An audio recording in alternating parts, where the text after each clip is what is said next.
Right off the bat, this video is not going to be about the modes in and of themselves. If you don't know what the 7 modes of the major scale are, I would recommend you watch another YouTube video on that specific subject and then come back to this one. Having said that, this video is going to be about how to apply the modes correctly. I know it's cliche and it sounds like clickbait, but I wish someone had told me this sooner. I, like probably so many of you, was so confused and frustrated by this idea of the modes. I don't feel like it was till much later that somebody made it clear for me, and I came across the right information that helped sum it all up nicely.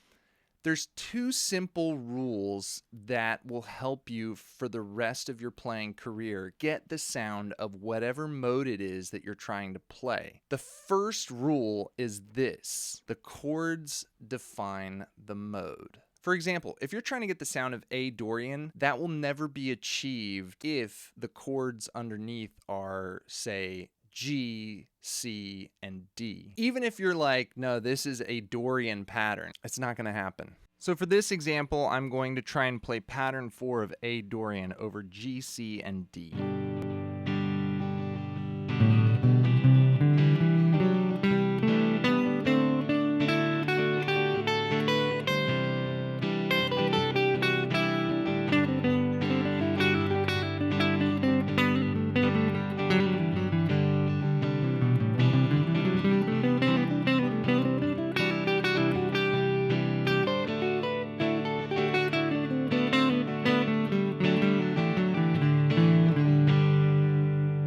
Those chords don't lend themselves to the sound of Dorian. A great example of Dorian would be Oye Como Va by Santana or Breathe by Pink Floyd. Those are chord progressions that lend themselves to the sound of Dorian. If someone plays a static A minor chord or an A minor to a D7 or a D9, then you're definitely going to hear more of that Dorian sound. In this example, I'm going to be playing pattern 4 of A Dorian over a static A minor backing track.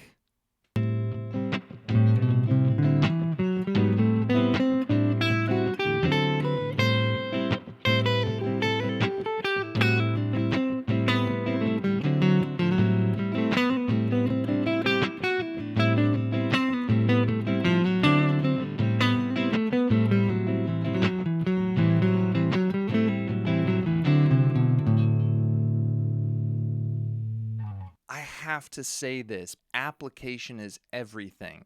There's plenty of information out there that says, oh, well, you need to do these patterns or you need to play it like this. But the reality is that if the chords don't lend themselves to the sound, you can't achieve it. The second rule is simply this: 2 or more bars.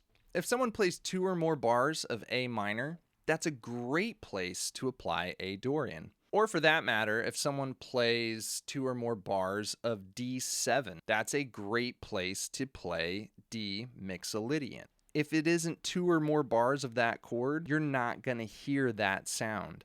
And furthermore, if the chord progression moves too quickly, you can't get the sound of the mode that you maybe think you're getting. Everything that I've been referring to has been related to the G major scale or the key of G major. But that's it, you guys. Literally, those 2 rules will allow you to apply the modes correctly.